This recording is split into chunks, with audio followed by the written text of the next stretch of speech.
Hi, and welcome. Soren will be here in a moment. Until then I will start the show, so you will not have to wait.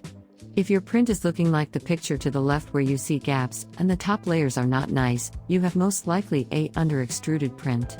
If you look on the picture to the right, you have an over-extruded print, and it is time to calibrate your extruder.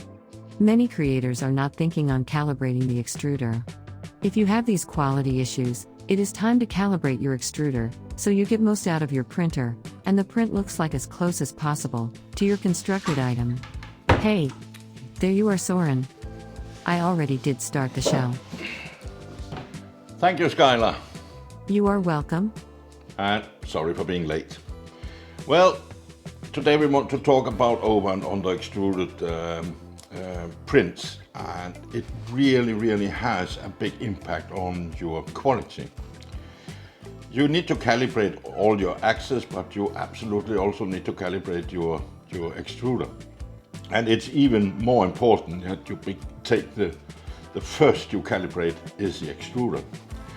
And that's because your X, Y, and Z axes, they give, if they are wrong calibrated, it gives a difference in size. This means if you print 100 millimeter, it will maybe be 99 millimeters.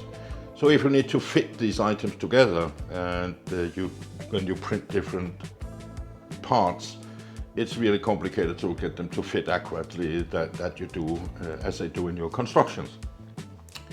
So, but if you have a wrong calibrated extruder, you can get really poor quality of your prints.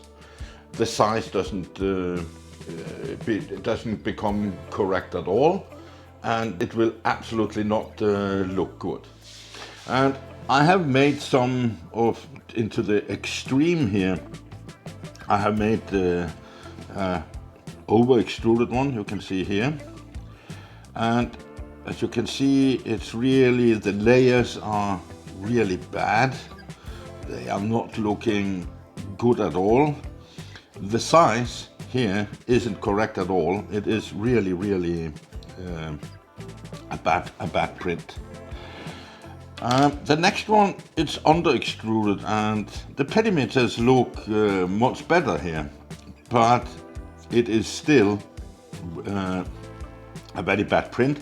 You can look through the top and bottom layers. They are not really strong, and you will have gaps at the edges, gaps where you have, as an example here, the hole. But here you can see there's a range of gaps along the bottom line of the print here. And then, if you have this well-calibrated extruder, you will get really nice bottom prints, but also the top prints will look good, and the size is correct. If it's under extruded, the print tends to become smaller as you construct it. If it is over extruded, it says itself, it pushes a lot of filament through, and it will be oversized. I also printed some skirts, and you can see the difference of the skirts here. This is the over extruded. It's really like, it's only one layer. It should be 0.2 millimeters, but this one I can even not, I need to really push to break it.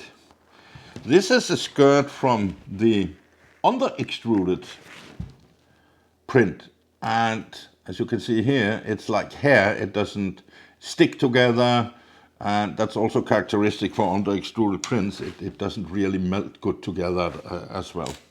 And this is a normal calibrated extruder.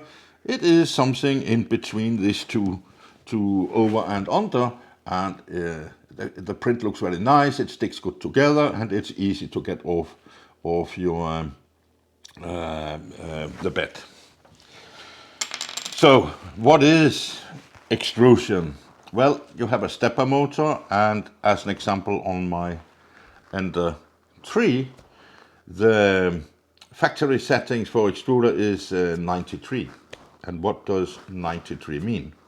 93 means that the stepper motor run 93 steps to get 1 millimeter of filament. And this does not really always be accurate, but it's the most accurate this printer has when it comes as a new one. So I have also created a small script where you can download, and this script it's a G-code, and this G-code will move your head 50 millimeters up and 50 millimeters on the X and the Y axis, and you will then have to measure the filament length and set a mark. And when you have done that, we will go to my calibrator that is online and you can use, and we will enter the numbers so we figure out what the exact amount of the E-steps needs to be. At some printers you can enter that manually into the firmware, and others you cannot, like the Ender 2 and the Ender 4. I think we can do it on the new Ender 3, it's possible. But anyway, I do it in the start code of the script. I just add it to the slider. It's possible. I haven't found a slicer where not is possible, but I will show you how to do, and we will do that by using the M92 command, which is set the X, the Y, the Z or the E. But let's first figure out how much we need to enter for the extruder calibration. First things first, you download my G-code, the link is in the description, put it by your SD card and put it into the slot of your printer.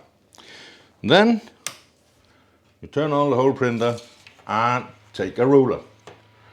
With this ruler you will make a mark on the filament. In my case I do it from there to there, and I do 150 millimeters because I know I am extruding. Let me see if I got some. Yeah, I got a mark on it. And the next thing you do is you write down the settings on the E-steps. That is a factory default, and on the Ender 3 it is 93. I make a note because I forgot things very fast. I made also a note that I have a mark on 150 millimeters. I know that I will extrude 100, and then I will measure after the extrusion how much the distance is to the mark, and write that down, and then we go to my calculator and enter this data and get this new value.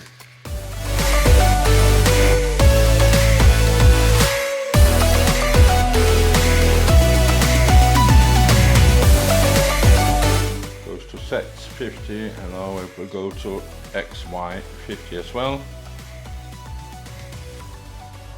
And we wait for the temperature. And we are extruding the filament. It's coming nicely out.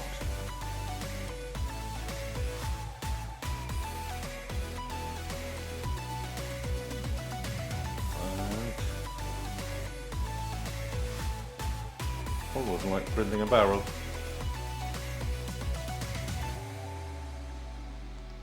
So, and now it is time to measure the distance from the inlet of the filament to the mark we made.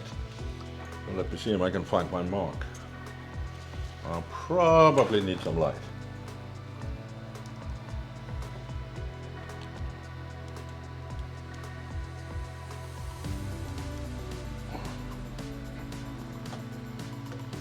Ah, there it is. And the mark says exactly 58 millimeters. So 58 millimeters is what is left after the extrusion.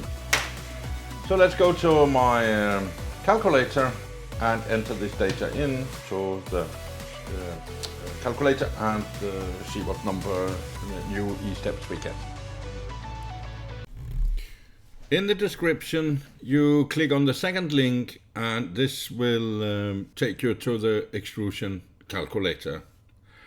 There's several ways to do that. I like the way I will show you now, and I did make notes of the numbers we got when we did the extrusion of the filament. So the first thing I want to do here in the first field is to enter the factory value that was on the E-steps, and that was 93. We had 150 millimeters to the mark, and we did extrude 100 millimeters. That's what my G-code is doing. And then we had 58 millimeters to the mark. And this means that we have extruded 92 millimeters. So, matter of fact, I need my new multiplier is 101.086. So I will call this 101.09, short version. So that's the new E-steps for our printer. Big difference from 93 to 101.